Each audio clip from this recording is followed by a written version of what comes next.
Hola a todos, hoy hablaremos del lenguaje y abordaremos tres elementos principales.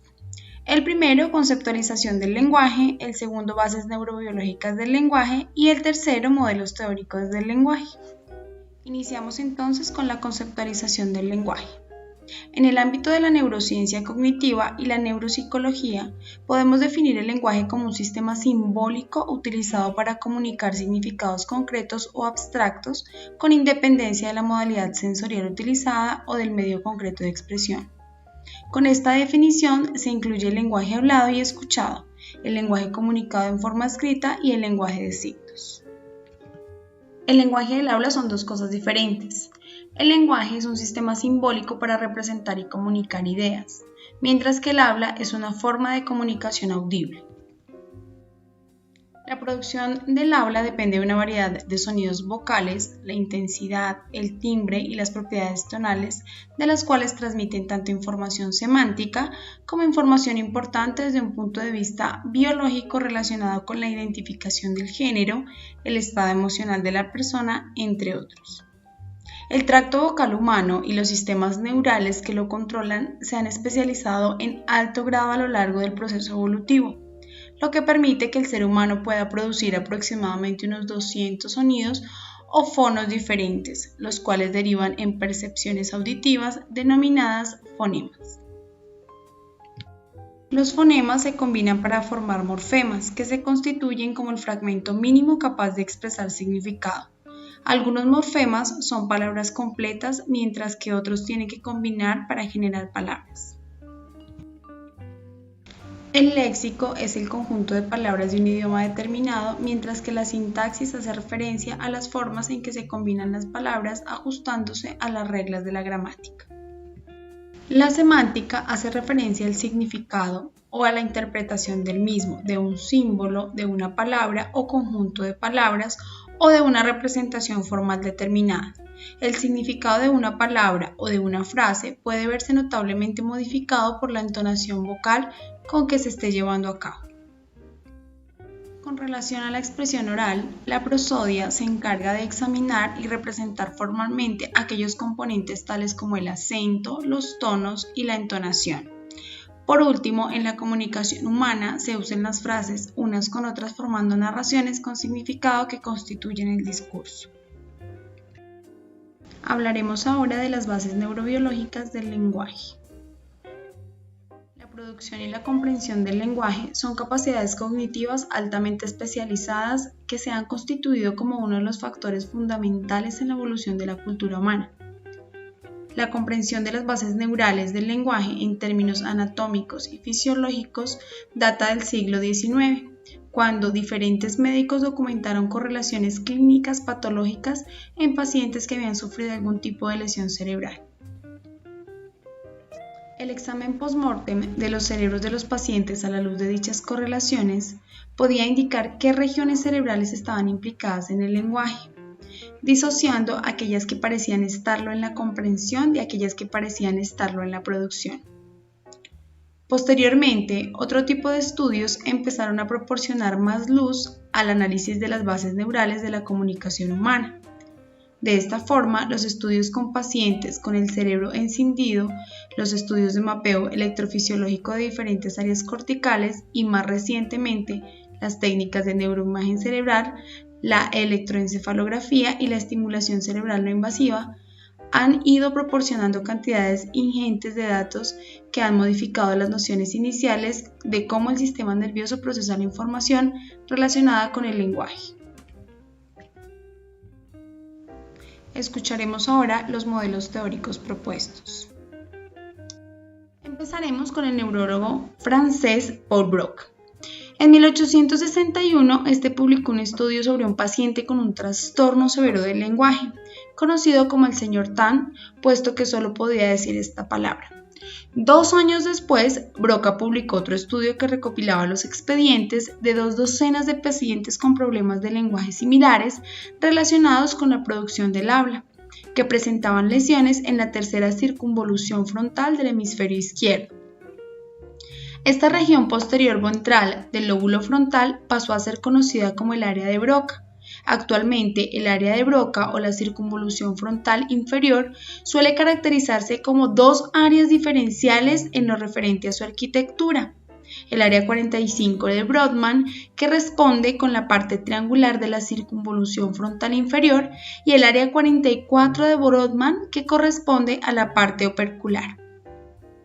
13 años después del trabajo de Broca sobre el caso Tan, Karl Wernicke publicó un estudio en el que sugería la existencia de una región cortical especializada en generar imágenes auditivas de las palabras para permitir su comprensión, localizada en la parte posterior de la circunvolución temporal superior izquierda, hoy conocida como el área de Wernicke, región equivalente al área 22 de Brodmann.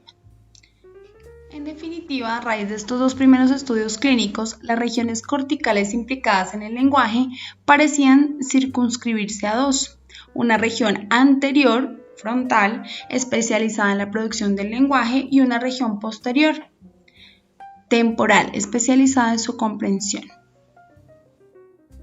Otra generalización de estos estudios era que, a pesar de que las funciones auditivas y motoras estaban representadas en ambos hemisferios cerebrales, el hemisferio izquierdo parecía dar soporte de forma cardinal a las funciones sintácticas y léxicas, mientras que la participación del hemisferio derecho parecía estar derivada a un segundo plano.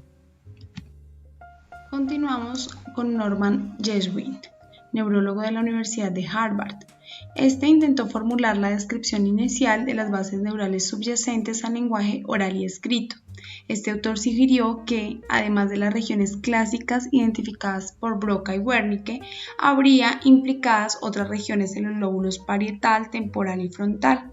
En este contexto surgió un modelo compuesto por 7 componentes anatómicos. El modelo de Wernicke-Jeswind. Este modelo partía de la actualización teórica empírica y clínica llevada a cabo por Jeswind sobre los trabajos y estudios de Wernicke. Por esta razón, el modelo lleva el nombre de los dos autores. Según el modelo de Wernicke y Jeswind, el lenguaje resulta de la interacción de 7 estructuras del hemisferio izquierdo: la corteza visual primaria, el giro singular angular, la corteza auditiva primaria, el área de Wernicke, la corteza motora primaria, el área de Broca y el fascículo arqueado. En los años 60 y 70, Roger Sperry y sus colaboradores establecieron las primeras caracterizaciones de la especialización hemisférica con relación al lenguaje en una serie de experimentos diseñados para pacientes comisurotomizados. Posteriormente, Michael Gazzaniga, estudiante de Sperry, y otros autores ampliaron considerablemente la información en este ámbito. Observaron que los pacientes, cuando usaban el hemisferio izquierdo, eran capaces de nombrar objetos que sujetaban con la mano derecha, controlada por el hemisferio izquierdo sin dificultad, pero cuando usaban el hemisferio derecho, la mayoría de los sujetos solo eran capaces de producir una descripción indirecta del objeto con palabras rudimentarias, no pudiendo utilizar las expresiones léxicas correctas para el objeto en cuestión. Algunos incluso eran incapaces de llevar a cabo algún tipo de explicación verbal de lo que estaban sujetando en su mano izquierda, controlada por el hemisferio derecho. Utilizando técnicas más sensibles como la presentación taquitoscópica, los autores pudieron comprobar que el hemisferio derecho podía responder a estímulos no verbales como instrucciones pictóricas para llevar a cabo una acción. Los primeros estudios sobre estimulación eléctrica de la corteza en pacientes conscientes fueron llevados a cabo por el neurocirujano norteamericano Wilder Penfield en el Instituto Neurológico de Montreal. Uno de los propósitos de estos trabajos iniciales era el de cartografiar las regiones corticales del lenguaje en cada uno de los pacientes para preservarlas durante la intervención. Muchos de estos pacientes eran sujetos que tenían que ser intervenidos quirúrgicamente para tratar epilepsias graves que no respondían a la medicación. Habitualmente, los focos donde solían iniciarse las crisis se localizaban en las regiones adyacentes donde se creía que podía localizarse el lenguaje. Como herramienta de ayuda, el cirujano, y para evitar la resección de áreas críticas para el lenguaje, se estimulaba la corteza de los pacientes y se les hacía realizar diferentes tareas lingüísticas. Así, el equipo de Penfield estimulaba eléctricamente la corteza de los pacientes y registraba los efectos de dicha estimulación. Cuando se estimulaban las áreas del lenguaje, el paciente por lo general no podía denominar los objetos que se le mostraban. De este modo, Penfield marcaba las zonas corticales en las cuales se generaba el mutismo para seguidamente hacer una cartografía de la corteza con las marcas que indicaban qué áreas estaban implicadas en el lenguaje. Otros estudios más recientes fueron llevados a cabo por George Augeman y colaboradores de la Universidad de Washington. Estos autores evaluaron diferentes aspectos funcionales relacionados con la comunicación humana. Por un lado, evaluaron la capacidad de las personas en el reconocimiento de fonemas durante la estimulación cortical y por otro, intentaron discernir los efectos de la estimulación sobre la memoria verbal, la lectura y la denominación de objetos. Estos trabajos demostraron que el modelo de Wernicke y de Wischersen resultaba excesivamente básico y simple, ya que aunque la mayoría de las áreas de la corteza implicadas en el procesamiento del lenguaje se localizaban alrededor de la cisura de Silvio, región perisilvania, el hemisferio izquierdo existían otras regiones situadas en las áreas frontales y temporoparietales, alejadas de dicha cisura.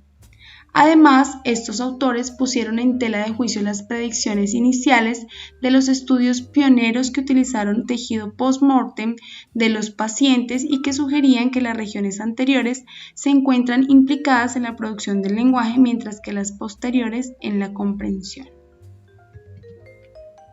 Dentro de los modelos teóricos cabe destacar también los trabajos de Mathieu y sus colaboradores, que sugirieron que el lenguaje se podía organizar en 3 sistemas neurales claramente diferenciados por la cartografía cortical. Uno es el sistema semántico, que es el significado de las palabras, el otro es el sistema gramatical, que es la estructura del lenguaje, y el otro es el sistema fonológico, que hace referencia al sonido de las palabras. Según este modelo, los sistemas semántico y gramatical se localizan fuera de las regiones perisilvianas, mientras que el sistema fonológico se ubica en regiones perisilvianas. Además, los 3 sistemas podrían integrarse en el giro temporal superior, sobre todo hacia el área de Wernicke.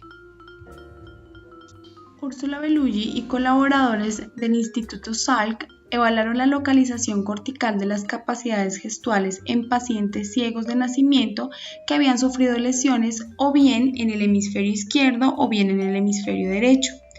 Los pacientes con lesiones en el hemisferio izquierdo, quedando afectadas las áreas del lenguaje frontales y temporales, mostraban importantes alteraciones en la comprensión y en la producción del lenguaje de los signos en comparación con los pacientes que habían sufrido la lesión en el hemisferio derecho. No obstante, los pacientes con lesiones en el hemisferio derecho mostraban un lenguaje de los signos carente de aspectos emocionales. Autores como Kujala y Salmelin sugieren que el cerebro se encuentra organizado en redes neurales en cuyos nodos interconectados se representan funciones específicas como por ejemplo el lenguaje. Según estos autores, las redes neurales conectan tanto las representaciones sensoriales como las motoras de las palabras. Asimismo, proponen que las redes son susceptibles de modificación con relación al uso de las palabras y a los cambios de significado. Y finalmente, entre los estudios más recientes está Hitchcock y Poppel en 2004. Estos intentaron unificar los datos procedentes de estudios de psicolingüística y de psicología cognitiva sobre el procesamiento del lenguaje con datos procedentes de neuropsicología y de estudios de neuroimagen en la creación de un modelo sobre la organización cerebral del lenguaje. Proponen entonces el modelo de doble ruta. En dicho modelo se postula la existencia de 2 rutas o vías, una ruta ventral, la ruta denominada del sonido al significado, que procesa las señales del habla para la comprensión del lenguaje y que se encuentra organizada bilateralmente, y una ruta dorsal, que es la ruta denominada del sonido a la acción. Esta implica las señales acústicas del habla en las redes articulatorias del lóbulo frontal y que se encuentra marcadamente lateralizada en el hemisferio izquierdo. Según este modelo, el procesamiento cortical inicial implica un análisis espectrotemporal que tiene lugar de forma bilateral en la corteza auditiva en el plano supratemporal. es decir, la superficie dorsal de la circunvolución temporal superior. Seguidamente, el procesamiento fonológico de la información tiene lugar en las porciones posteriores y medias, es decir, la mitad posterior del surco temporal superior en ambos hemisferios. No obstante, parece haber una mayor implicación del hemisferio izquierdo. A continuación, el procesamiento se escinde en dos rutas, una ventral que transmuta las representaciones sensoriales y fonológicas en representaciones conceptuales, es decir, léxicas, y otra dorsal que transmuta las representaciones sensoriales y fonológicas en representaciones motoras, es decir, articulatorias. Ya con esto damos por terminado la explicación de los constructos teóricos asociados al proceso cognitivo del lenguaje.